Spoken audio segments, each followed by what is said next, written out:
ਸਤਿ ਸ਼੍ਰੀ ਅਕਾਲ ਜੀ ਸਾਰਿਆਂ ਨੂੰ। ਨਮਸਕਾਰ, ਆਦਾਬ। ਅੱਜ ਅਸੀਂ ਅਰਦਾਸ 'ਤੇ ਗੱਲ ਕਰਨੀ ਹੈ ਕਿ ਸਾਡੀਆਂ ਅਰਦਾਸਾਂ ਜਿਹੜੀਆਂ ਨੇ ਉਹ ਪੂਰੀਆਂ ਕਿਉਂ ਨਹੀਂ ਹੁੰਦੀਆਂ। ਜੋ ਅਸੀਂ ਉਸ ਅਕਾਲ ਪੁਰਖ ਵਾਹਿਗੁਰੂ ਤੋਂ, ਉਸ ਪਰਮ ਪਿਤਾ ਤੋਂ ਮੰਗਦੇ ਹਾਂ, ਉਹ ਸਾਨੂੰ ਕਿਉਂ ਨਹੀਂ ਮਿਲਦਾ।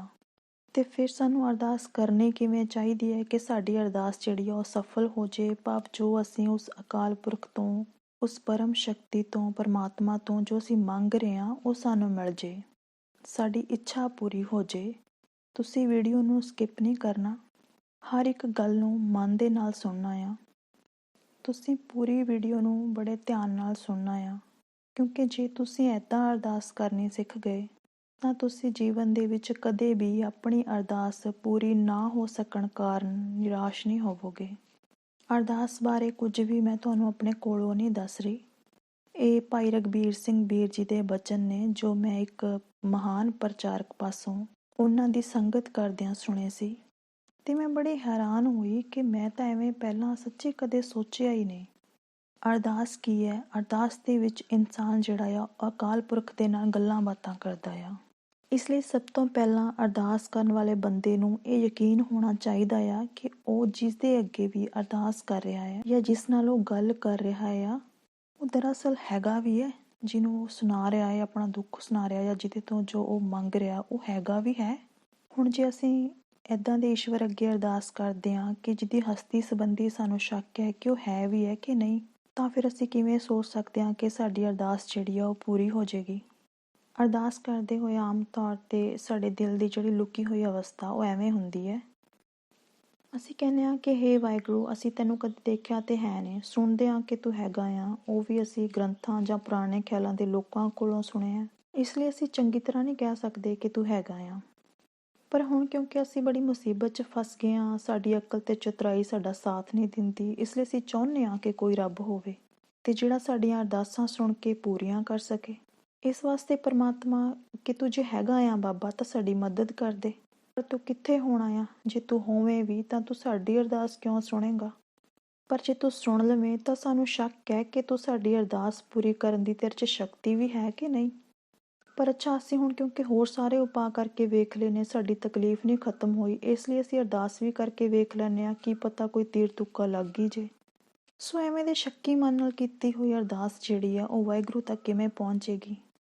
ਇਹ ਰੱਬ ਦੀ ਸ਼ਕਤੀ ਲਈ, ਰੱਬ ਦੀ ਹਸਤੀ ਲਈ ਸਾਡੇ ਮਨ 'ਚ ਸ਼ੱਕ ਹੈ ਤਾਂ ਸਾਡੀ ਅਰਦਾਸ ਜਿਹੜੀ ਹੈ ਉਹ ਰੱਬ ਤੱਕ ਨਹੀਂ ਪਹੁੰਚੇਗੀ। ਜਿਵੇਂ ਜਿਹੜੇ ਛੇਕਾਂ ਵਾਲੀ ਬੇੜੀ ਹੈ ਜਿਹਦੇ 'ਚ ਹੋਲ ਹੋਏ ਹੁੰਦੇ ਨੇ ਬੇੜੀ ਦੇ ਵਿੱਚ, ਕਿਸ਼ਤੀ ਦੇ ਵਿੱਚ, ਉਹ ਕਿਸ਼ਤੀ ਦੇ ਜਿਹੜੇ ਹੋਲ ਨੇ, ਜਿਹੜੇ ਉਹਦੇ ਛੇਕ ਨੇ, ਉਹਨੂੰ ਕਿਨਾਰੇ ਤੱਕ ਨਹੀਂ ਪਹੁੰਚਣ ਦਿੰਦੇ। ਹੁਣ ਜੇ ਕਿਸ਼ਤੀ ਨੂੰ ਕਿਨਾਰੇ 'ਤੇ ਪਹੁੰਚਾਉਣਾ ਆ, ਪਹਿਲਾਂ ਉਹਦੇ ਛੇਕ ਬੰਦ ਕਰਨੇ ਪੈਣੇ, ਉਹਦੇ ਸਾਰੇ ਹੋਲ ਬੰਦ ਕਰਨੇ ਪੈਣੇ ਹੈ।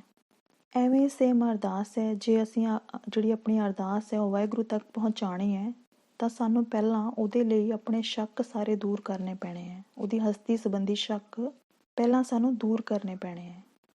ਅਰਦਾਸ ਕਰਨ ਵਾਲੇ ਬੰਦੇ ਨੂੰ ਉਹੀ ਭਰੋਸਾ ਉਸ ਅਕਾਲ ਪੁਰਖ ਵਾਹਿਗੁਰੂ 'ਤੇ ਹੋਣਾ ਚਾਹੀਦਾ ਹੈ ਜਿਹੜਾ ਇੱਕ ਬੱਚੇ ਨੂੰ ਆਪਣੀ ਮਾਂ 'ਤੇ ਹੁੰਦਾ ਹੈ। ਜਿਵੇਂ ਜੇ ਅਸੀਂ ਆਪਣੀ ਅਰਦਾਸ ਪੂਰੀ ਕਰਾਉਣੀ ਹੈ ਤਾਂ ਪਹਿਲਾਂ ਸਾਨੂੰ ਉਹਦੀ ਹਸਤੀ 'ਤੇ ਵਿਸ਼ਵਾਸ ਹੋਣਾ ਚਾਹੀਦਾ ਕਿ ਰੱਬ ਹੈਗਾ ਆ ਅਤੇ ਉਹ ਸਾਡੀਆਂ ਅਰਦਾਸਾਂ ਸੁਣਦਾ ਆ। ਪਰ ਨਿਰਾ ਉਹਦੀ ਹਸਤੀ 'ਚ ਵਿਸ਼ਵਾਸ ਹੀ ਕਿ ਉਹ ਹੈਗਾ ਆ ਸਾਡੀ ਅਰਦਾਸ ਨੂੰ ਸਫਲ ਬਣਾਉਣ ਵਾਸਤੇ ਕਾਫੀ ਨਹੀਂ ਹੈ। ਇਸ ਵਿਸ਼ਵਾਸ ਦੇ ਨਾਲ ਹੋਰ ਵੀ ਕਈ ਸ਼ਰਤਾਂ ਨੇ ਜਿਹੜੀਆਂ ਸਾਨੂੰ ਪੂਰੀਆਂ ਕਰਨੀਆਂ ਪੈਂਦੀਆਂ ਨੇ, ਤਾਂ ਹੀ ਸਾਡੀਆਂ ਅਰਦਾਸਾਂ ਨੇ ਜਿਹੜੀਆਂ ਉਹ ਪੂਰੀਆਂ ਹੁੰਦੀਆਂ ਨੇ। ਰੱਬ ਦੀ ਹਸਤੀ 'ਚ ਪੂਰਨ ਵਿਸ਼ਵਾਸ ਦੇ ਨਾਲ ਨਾਲ ਸਾਡੇ ਦਿਲ ਦੇ ਵਿੱਚ ਆਪਣੀ ਅਰਦਾਸ ਦੇ ਲਈ ਇਸ ਅਰਦਾਸ ਦੇ ਜਾਇਜ਼ ਹੋਣ ਦਾ ਪੱਕਾ ਯਕੀਨ ਵੀ ਹੋਣਾ ਚਾਹੀਦਾ ਹੈ। ਮਤਲਬ ਜੋ ਅਸੀਂ ਉਸ ਅਕਾਲ ਪੁਰਖ ਵਾਹਿਗੁਰੂ ਤੋਂ ਮੰਗ ਰਹੇ ਹਾਂ, ਅਰਦਾਸ ਜਿਹੜੀ ਅਸੀਂ ਕਰ ਰਹੇ ਹਾਂ, ਉਹ ਅਰਦਾਸ ਸਾਡੀ ਸਹੀ ਹੈ, ਉਹ ਯੋਗ ਹੈ।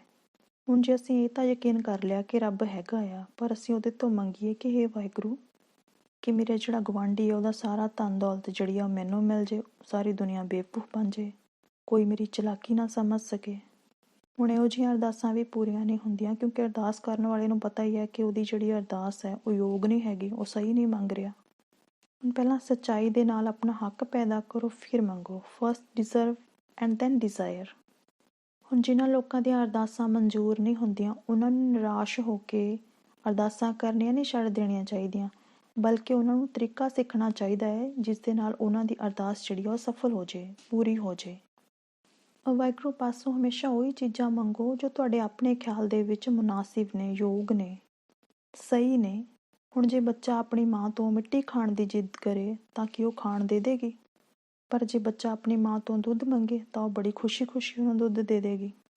ਇਸੇ ਤਰ੍ਹਾਂ ਹੀ ਜਦੋਂ ਅਸੀਂ ਰੱਬ ਤੋਂ ਉਹ ਚੀਜ਼ਾਂ ਮੰਗੀਏ ਜਿਹੜੀਆਂ ਸਾਡੇ ਲਈ ਚੰਗੀਆਂ ਨਹੀਂ ਹੈਗੀਆਂ, ਸਾਡੇ ਲਈ ਹਾਨੀਕਾਰਕ ਨੇ, ਤੇ ਜਿਨ੍ਹਾਂ ਦੇ ਸਾਨੂੰ ਮਿਲ ਜਾਣ ਦੇ ਨਾਲ ਰੱਬ ਦੇ ਦੂਜੇ ਪੁੱਤਰਾਂ ਦਾ ਨੁਕਸਾਨ ਹੋਵੇ ਜਾਂ ਕਿਸੇ ਦਾ ਦਿਲ ਦੁਖੇ, ਤਾਂ ਰੱਬ ਸਕੀ ਮਾਂ ਦੇ ਵਾਂਗੂ ਇਹਨਾਂ ਚੀਜ਼ਾਂ ਨੂੰ ਸਾਡੇ ਹਿੱਤ ਨੂੰ, ਸਾਡੇ ਲਾਭ ਨੂੰ ਮੁੱਖ ਰੱਖਦਿਆਂ ਸਾਨੂੰ ਨਹੀਂ ਦਿੰਦਾ।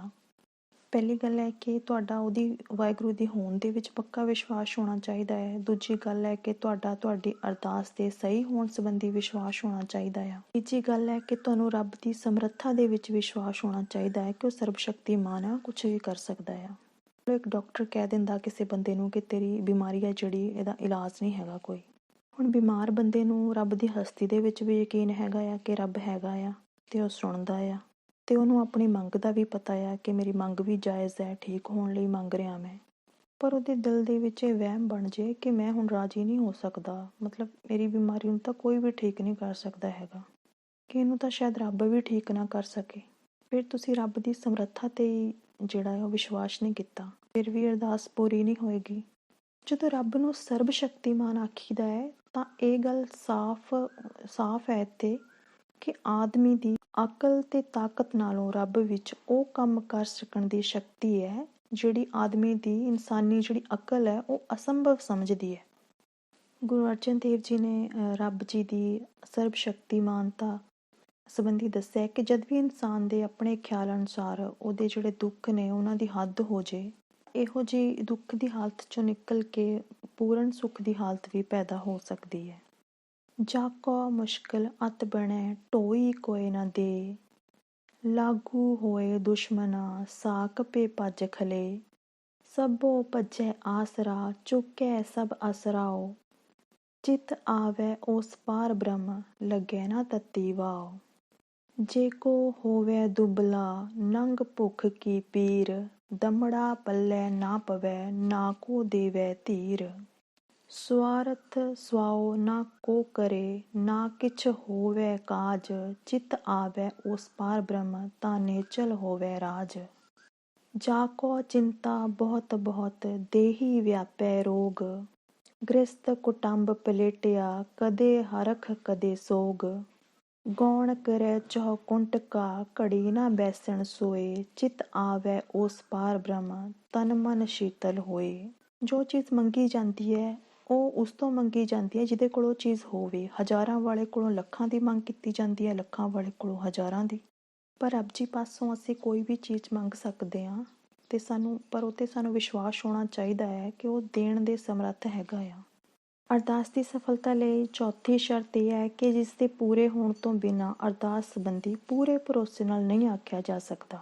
ਬਿਰਥੀ ਕਦੇ ਨਾ ਹੋਵਈ ਜਨ ਕੀ ਅਰਦਾਸ, ਉਹ ਹੈ ਕਿ ਆਪਣੀ ਅਰਦਾਸ ਦੇ ਪੂਰਿਆਂ ਹੋ ਜਾਣ ਉੱਤੇ ਪੂਰੀ ਆਸ ਤੇ ਯਕੀਨ ਹੋਵੇ। ਇਹਦੇ ਵਾਸਤੇ ਭਾਈ ਸਾਹਿਬ ਨੇ ਇੱਕ ਬੜੀ ਵਧੀਆ ਕਹਾਣੀ ਲਿਖੀ ਹੈ। ਕਹਿੰਦੇ ਇੱਕ ਵਾਰ ਇੱਕ ਦੇਸ਼ ਦੇ ਵਿੱਚ ਮੀਂਹ ਨਹੀਂ ਸੀ ਪੈਂਦਾ, ਤਾਂ ਸਿਆਣੇ ਲੋਕਾਂ ਨੇ ਸੋਚਿਆ ਕਿ ਬੰਦੇ ਦੇ ਹੱਥ ਕੁਛ ਨਹੀਂ ਹੈਗਾ, ਇਸ ਲਈ ਰੱਬ ਕੋਲੇ ਮਿਲ ਕੇ ਅਰਦਾਸ ਕਰਨੀ ਚਾਹੀਦੀ ਹੈ ਸਭ ਨੂੰ, ਕਿ ਅਸੀਂ ਸਾਰੇ ਮਿਲ ਕੇ ਇੱਕ ਇਕੱਠੀ ਤੇ ਸਾਂਝੀ ਅਰਦਾਸ ਉਸ ਵਾਹਿਗੁਰੂ ਅੱਗੇ ਕਰੀਏ। ਫਿਰ ਉਹਨਾਂ ਨੇ ਇੱਕ ਦਿਨ ਜਿਹੜਾ ਉਹ ਨਿਯਤ ਕਰ ਲਿਆ, ਉਹ ਸਾਰੇ ਉਸ ਸਮੇਂ ਖੁੱਲ੍ਹੇ ਮੈਦਾਨ ਦੇ ਵਿੱਚ ਇਕੱਠੇ ਹੋ ਗਏ। ਤੇ ਜਦੋਂ ਨਗਰ ਦਾ ਜਿਹੜਾ ਵੱਡਾ ਚੌਧਰੀ ਸੀਗਾ ਉਹ ਮੀਂਹ ਪੈਣ ਵਾਸਤੇ ਅੱਗੇ ਖੜਾ ਹੋਇਆ ਅਰਦਾਸ ਕਰਨ ਦੇ ਲਈ, ਤਾਂ ਇੱਕ ਜਿਹੜਾ ਫਕੀਰ ਸੀ ਵਲੀ ਅੱਲਾ, ਉਹਨੇ ਪੁੱਛਿਆ ਹੈ ਨਾ ਵੀ ਤੁਸੀਂ ਕਾਹਤੋਂ ਇਕੱਠੇ ਹੋਏ ਹੋ? ਤਾਂ ਲੋਕਾਂ ਨੇ ਦੱਸਿਆ ਕਿ ਮੀਂਹ ਨਹੀਂ ਪੈ ਰਿਹਾ, ਫਸਲਾਂ ਸੁੱਕਣ ਦਾ ਡਰ ਹੈ, ਅਕਾਲ ਪੈਣ ਦਾ ਡਰ ਹੈ, ਇਸ ਲਈ ਅਸੀਂ ਰੱਬ ਜੀ ਅੱਗੇ ਪ੍ਰਾਰਥਨਾ ਕਰਨ ਲਈ ਇਕੱਠੇ ਹੋਏ ਹਾਂ। ਸਾਈਂ ਜੀ ਨੇ ਆਖਿਆ ਕਿ ਇਹ ਤਾਂ ਬੜੀ ਵਧੀਆ ਗੱਲ ਹੈ ਕਿ ਤੁਹਾਡਾ ਈਸ਼ਵਰ 'ਤੇ ਚੰਗਾ ਭਰੋਸਾ ਜਾਪਦਾ ਹੈ ਤੇ ਤੁਹਾਡੀ ਪ੍ਰਾਰਥਨਾ ਦਾ ਜਿਹੜਾ ਮਨੋਰਥ ਹੈ ਉਹ ਵੀ ਬਹੁਤ ਅੱਛਾ ਆ। ਇਸ ਕਰਕੇ ਤੁਹਾਡੀ ਪ੍ਰਾਰਥਨਾ ਸੁਣ ਕੇ ਰੱਬ ਜੀ ਨੂੰ ਮੀਂਹ ਜ਼ਰੂਰ ਵਰਾਉਣਾ ਚਾਹੀਦਾ ਜਿਹੜਾ। ਪਰ ਤੁਸੀਂ ਆਪਣੇ ਨਗਰ ਤੋਂ ਇੰਨੀ ਦੂਰ ਫਾਸਲੇ 'ਤੇ ਇਕੱਠੇ ਹੋਏ ਹੋ, ਜੇ ਰੱਬ ਜੀ ਨੇ ਤੁਹਾਡੀ ਅਰਦਾਸ ਸੁਣ ਕੇ ਧੜਾ ਧੜ ਮੀਂਹ ਪਾਉਣਾ ਸ਼ੁਰੂ ਕਰਤਾ, ਤੁਸੀਂ ਘਰ ਕਿਵੇਂ ਜਾਓਗੇ? ਤੁਸੀਂ ਛਤਰੀਆਂ ਵਗੈਰਾ ਲੈ ਕੇ ਆਇਓ, ਤੁਹਾਡੇ ਕੱਪੜੇ ਭਿੱਜ ਜਾਣਗੇ। ਉਹਨਾਂ ਦੀ ਇਹ ਗੱਲ ਸੁਣ ਕੇ ਸਾਰੇ ਜਿਹੜੇ ਨਗਰ ਵਾਸੀ ਸੀ ਉਹ ਹੱਸਣ ਲੱਗ ਪਏ। ਕਹਿੰਦੇ ਸਾਈਂ ਜੀ ਤੁਹਾਡੀ ਅਕਲ ਨੂੰ ਕੀ ਹੋ ਗਿਆ? ਧੁੱਪ ਨਿਕਲੀ ਹੋਈ ਹੈ, ਇਸ ਵੇਲੇ ਮੀਂਹ ਕਿਵੇਂ ਪੈ ਸਕਦਾ? ਤੇ ਨਾਲੇ ਕੀ ਅਸੀਂ ਕਮਲੇ ਸੀ ਜੋ ਆਉਂਦੀ ਵਾਰੀ ਆਪਣੇ ਨਾਲ ਛਤਰੀਆਂ ਲੈ ਆਉਂਦੇ ਤੇ ਆਪਣੇ ਕੱਪੜੇ ਲੈ ਆਉਂਦੇ ਨਾਲ। ਤਾਂ ਇਹ ਸੁਣ ਕੇ ਸਾਈਂ ਜੀ ਨੇ ਜਵਾਬ ਦਿੱਤਾ, ਕਹਿੰਦੇ ਜੇ ਰੱਬ ਨੂੰ ਤੁਸੀਂ ਸਰਬ ਸ਼ਕਤੀਮਾਨ ਮੰਨਦੇ ਹੋ, ਜੇ ਉਸ ਵਿੱਚ ਇਹ ਸ਼ਕਤੀ ਦੱਸਦੇ ਹੋ ਕਿ ਉਹ ਤੁਹਾਡੀ ਪ੍ਰਾਰਥਨਾ ਸੁਣ ਕੇ ਮੀਂਹ ਵਰਾਉਣ ਦੇ ਸਮਰੱਥ ਹੈ, ਜੇ ਉਹ ਚਾਹੇ ਤਾਂ ਅੱਖ ਦੇ ਫੋਰ 'ਚ ਮੀਂਹ ਵਸਾ ਸਕਦਾ ਹੈ, ਤੇ ਜੇ ਤੁਹਾਨੂੰ ਆਪਣੀ ਪ੍ਰਾਰਥਨਾ ਦੇ ਮੰਨੇ ਜਾਣ ਦਾ ਯਕੀਨ ਹੁੰਦਾ ਤਾਂ ਤੁਸੀਂ ਆਪਣੇ ਨਾਲ ਛਤਰੀਆਂ ਲੈ ਕੇ ਆਉਂਦੇ, ਤਾਂ ਤੁਸੀਂ ਰੱਬ ਨੂੰ ਮਜਬੂਰ ਕਰ ਦੇਣਾ ਸੀ। ਤੁਹਾਡੀ ਪ੍ਰਾਰਥਨਾ ਦੇ ਹੁੰਦਿਆਂ ਹੀ ਤੁਹਾਡੇ ਖੇਤਾਂ ਨੂੰ ਜਲ-ਥਲ ਕਰ ਦਿੰਦਾ। ਕਹਿੰਦੇ ਕਿ ਜਾਓ, ਹੁਣ ਤੁਹਾਡੀ ਪ੍ਰਾਰਥਨਾ ਜਿਹੜੀ ਆ ਉਹ ਦੇਰ ਨਾਲ ਮਨਜ਼ੂਰ ਹੋਏਗੀ। ਸੋ ਸਾਡੀਆਂ ਅਰਦਾਸਾਂ ਦੇ ਤਰੀਕਿਆਂ ਵਿੱਚ ਨੁਕਸ ਹੋਣ ਕਰਕੇ ਸਾਡੀਆਂ ਅਰਦਾਸਾਂ ਜਿਹੜੀਆਂ ਨੇ ਉਹ ਪੂਰੀਆਂ ਨਹੀਂ ਹੁੰਦੀਆਂ, ਨਾ ਕਿ ਰੱਬ ਦੀਆਂ ਸਾਡੀਆਂ ਅਰਦਾਸਾਂ ਸੁਣਨ ਦੀ ਯੋਗਤਾ ਦੇ ਵਿੱਚ ਕਮੀ ਕਰਕੇ। ਭਾਈ ਬਿਧੀ ਚੰਦ ਦੀ ਤਪਦੀ ਭੱਠੀ ਵਿੱਚ ਅਰਦਾਸ ਕਿਉਂ ਫੌਰੀ ਸੁਣੀ ਗਈ? ਦ੍ਰੋਪਦੀ ਦੀ ਭਰੀ ਸਭਾ ਵਿੱਚ ਅਰਦਾਸ ਫੌਰਨ ਕਿਉਂ ਸੁਣੀ ਜਾਂਦੀ ਹੈ? ਕਿਉਂਕਿ ਉਹਨਾਂ ਦੋਹਾਂ ਦੇ ਦਿਲ ਵਿੱਚ ਇਹ ਖਿਆਲ ਹੀ ਨਹੀਂ ਸੀ ਕਿ ਦੋਹਾਂ ਦੀ ਉਹਨਾਂ ਦੀ ਅਰਦਾਸ ਜਿਹੜੀ ਆ ਉਹ ਕਦੀ ਸੁਣੀ ਵੀ ਜਾ ਸਕਦੀ ਹੈ ਕਿ ਨਹੀਂ। ਹੁਣ ਦੇਖੋ, ਨਿੱਕਾ ਬੱਚਾ ਗਲੀ ਦੇ ਵਿੱਚ ਛਾਬੜੀ ਵਾਲੇ ਨੂੰ, ਕੁਛ ਵੇਚਣ ਵਾਲੇ ਨੂੰ ਵੇਖ ਕੇ ਕੋਈ ਚੀਜ਼ ਜਿਹੜੀ ਆ ਉਹ ਖਾਣ ਦੇ ਲਈ ਖਰੀਦ ਲੈਂਦਾ ਆ। ਉਹ ਚੀਜ਼ ਹੱਥ ਵਿੱਚ ਲੈ ਕੇ ਅੰਦਰ ਜਾਂਦਾ ਹੈ, ਆਪਣੀ ਮਾਂ ਦੇ ਕੋਲ ਜਾਂਦਾ ਹੈ ਤੇ ਉਹਨੂੰ ਛਾਬੜੀ ਵਾਲੇ ਨੂੰ ਕਹਿ ਦਿੰਦਾ ਹੈ ਕਿ ਤੂੰ ਠਹਿਰ ਜਾ, ਮੈਂ ਆਪਣੀ ਮਾਂ ਤੋਂ ਤੈਨੂੰ ਪੈਸੇ ਲਿਆ ਕੇ ਦਿੰਦਾ ਆ। ਉਹਨਾਂ ਤਾਂ ਛਾਬੜੀ ਵਾਲੇ ਨੂੰ ਸ਼ੱਕ ਹੈ, ਨਾ ਉਹ ਬੱਚੇ ਨੂੰ ਸ਼ੱਕ ਹੈ ਕਿ ਉਹਦੀ ਮਾਂ ਨੇ ਪੈਸੇ ਨਹੀਂ ਦੇਣੇ ਹੈਗੇ।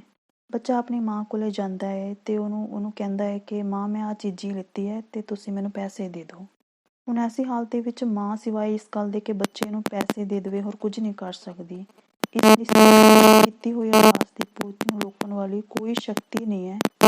ਐਸੀ ਨੂੰ ਮਾਂ ਦੀ